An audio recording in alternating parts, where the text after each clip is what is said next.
6h30, 9h, les matins de France Culture. Guillaume Erner. Marguerite Caton, bonjour. Bonjour Guillaume et bonjour à tous. Je ne sais pas pourquoi, mais tout le monde parle d'Europe ce matin. Oui, à quelques jours du scrutin, une dernière mise en garde s'impose pour tous ceux qui n'ont pas encore choisi la liste qu'ils veulent soutenir. Gare aux fausses nouvelles, aux intelligences artificielles qui se font passer pour une personnalité. Gare aux semeurs de troubles et d'angoisse. Ce pourrait bien être une opération de déstabilisation, disons-le tout net, une opération russe. Bonjour Frédéric Charillon. Bonjour. Vous êtes professeur de sciences politiques à l'université Paris-Cité, spécialiste des relations internationales. Vous avez publié Guerre d'influence, les États à la conquête des esprits, c'était chez Odile Jacob. Est-ce qu'on peut parler à l'heure actuelle d'attaques de grande ampleur ? De grande ampleur, pas encore. Il y a plutôt quelque chose qui ressemble à du harcèlement, qui tient lieu de messages, d'avertissements permanents sur le fait que ça pourrait être pire. C'est un peu comme ça, je crois, qu'on peut le voir. Parce que on a des avertissements qui nous viennent d'autres services de renseignement, notamment britanniques et autres, qui nous disent attention, ça peut à un moment passer au stade supérieur, c'est-à-dire de sabotage, y compris avec des dégâts physiques et humains. Pour le moment, et heureusement, on n'en est pas là. On en est plutôt à des signaux qui sont pas faibles, qui sont pas des signaux faibles, qui sont des signaux de plus en plus forts, mais qui visent à installer un climat d'insécurité et de doute. Je crois que c'est plutôt à cette étape que nous sommes aujourd'hui. Selon Vera Jourova, la vice-présidente tchèque de la Commission européenne, chargée des valeurs et de la transparence, elle a donné mardi une conférence de presse. 3 grands pays sont attaqués en permanence par la Russie, la France, la Pologne, l'Allemagne. Le premier type d'attaque, c'est la désinformation, le site Euromore, les opérations Doppelganger, Matrioshka, Portal Combat. Comment fonctionnent ces campagnes, Frédéric Charillon, et que sont-elles supposées créer dans l'esprit des internautes ? Alors d'abord, elles n'ont pas lieu que en Europe. C'est ça qui est assez intéressant. Ça touche aussi l'image de ces pays, et notamment de la France. Ailleurs, évidemment, la France a vu ça en Afrique. C'est-à-dire qu'on voit en permanence, d'ailleurs il y a encore eu un petit échange acrimonieux entre l'ambassade de France en Afrique du Sud il y a quelques heures et leurs collègues russes qui sont dans le même pays. On essaie de toucher l'image d'un pays pour montrer qu'il est en pleine contestation, que tout va mal dans ce pays, que ça ne va pas du tout. Et évidemment, on attaque aussi ce pays sur son territoire même, c'est-à-dire sur son opinion publique pour essayer d'installer l'idée que rien ne va. Alors, il y a plusieurs objectifs qui ne sont pas de la même ampleur. D'abord, il y a une guerre très longue d'information contre les démocraties libérales. Vous avez cité les 3 pays, Pologne, Allemagne, France.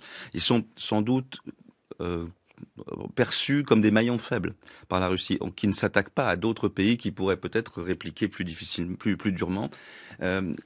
C'est une guerre de long terme contre des démocraties libérales. Voilà, pour essayer de montrer que la démocratie, c'est le chaos, pour ne surtout pas donner envie à d'autres opinions publiques ailleurs, y compris d'ailleurs en Russie, d'aller vers la démocratie. Ça, c'est quelque chose de long terme. Ensuite, on est dans un contexte depuis 2 ans et demi qui est beaucoup plus particulier, qui est évidemment le contexte de la guerre ukrainienne. Donc là, il s'agit de frapper les pays qui sont en première ligne dans l'aide à l'Ukraine. La Pologne, elle se réarme considérablement et elle soutient considérablement l'Ukraine. L'Allemagne donne financièrement beaucoup pour le soutien à l'Ukraine et la France, de plus en plus maintenant, envisage même d'ailleurs d'envoyer des hommes en Ukraine. Donc c'est pas un hasard. Et donc ces attaques visent en particulier à déstabiliser, mais dans un jeu un peu du chat et de la souris. C'est-à-dire vous avez fait cette annonce, vous allez voir ce que nous pouvons faire.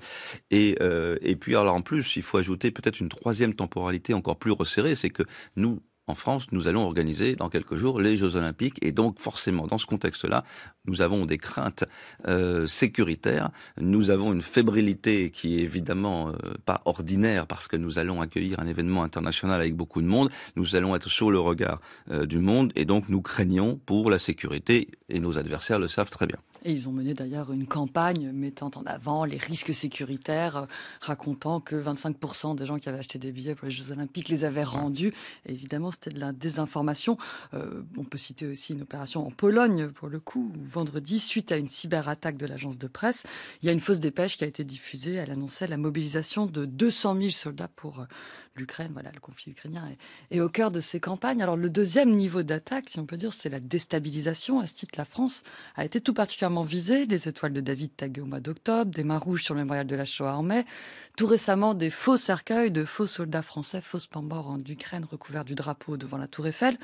Est-ce qu'on est capable, à l'heure actuelle, de savoir de remonter jusqu'aux commanditaires de ces 3 événements? Ça dépend vraiment des cas de figure. Alors, il y a des caméras de surveillance, donc on est capable de savoir, quand on a les images, qui a fait ça, qui a tagué, etc. On a des moyens, on a des bons services de renseignement qui fonctionnent bien et qui sont capables de remonter jusqu'à des individus. Maintenant, ensuite, l'étape suivante, qui est d'établir formellement un lien entre ces individus et un État, c'est beaucoup plus difficile parce que ce genre d'opération, évidemment, passe par de multiples interfaces, intermédiaires, jeux de miroir, qui font qu'un pays qui sait faire ce genre d'opération, et la Russie est un pays qui sait faire ce genre d'opération, prend ses précautions. Mais il y a quand même un contexte. C'est-à-dire qu'on a par exemple un ancien président russe, Medvedev, qui a toujours des fonctions importantes en Russie dans les instances de sécurité, qui a prévenu, qui a dit qu'ils allaient... Alors, il n'a pas parlé de déstabilisation de ce type, il a dit que la Russie ne se priverait pas de soutenir de façon formelle, officielle, mais aussi de façon clandestine,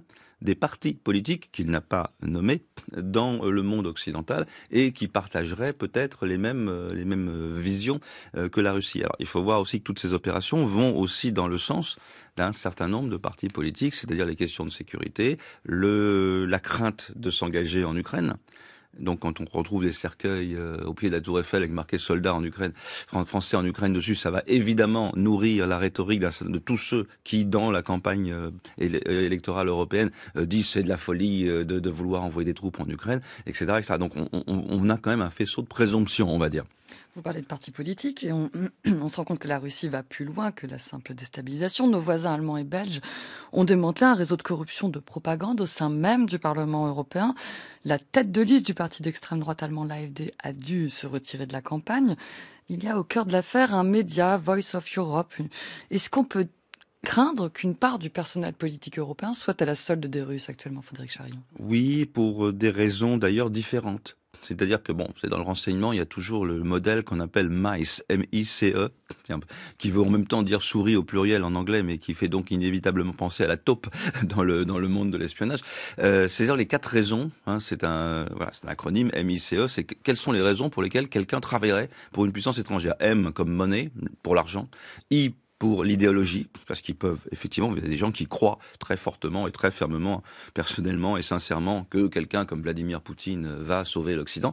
C'est plutôt la corruption, la compromission qu'on pourrait avoir, par exemple, après avoir passé un moment avec une créature dans un voyage et dont on a les images après, et on exerce un chantage sur la personne. Et le E, c'est l'ego, c'est-à-dire quand vous avez une puissance étrangère qui vous flatte et qui vous fait sentir que vous devriez être beaucoup mieux traité que ça dans votre propre pays. Bon, vous avez toute une série de raisons pour lesquelles, effectivement, des personnels politiques peuvent être amenés à choisir de travailler ou de servir les intérêts d'une puissance étrangère. La Russie sait parfaitement jouer sur ce clavier à 4 lettres. Ils ne sont pas les seuls, même si on a eu le Qatargate, on a eu beaucoup de choses au Parlement européen. D'autres pays insistent plus sur l'argent, c'est vrai. La Russie est plus habile à combiner ces 4 raisons potentielles de travailler pour elle. Une dernière question très brièvement. Hier, dans Challenge, l'ancien patron de l'Annecy, Guillaume Poupard, disait que le bon moment pour attaquer, c'est la dernière minute à quelques heures du scrutin. Est-ce qu'on peut craindre quelque chose de ce type-là, Frédéric Charillon? Alors, en un mot. Il faut craindre. On doit être sur nos gardes en permanence. Cela dit, il y a plusieurs échéances. On l'a dit, il y a les élections, il y a ensuite les Jeux Olympiques. Et quel est le bon moment pour attaquer? Ça, je ne sais pas. Il faut espérer qu'il n'y aura pas cette attaque. Il faut espérer aussi que l'opinion publique ne sera pas dupe s'il y a quelque chose qui se passe juste avant le scrutin.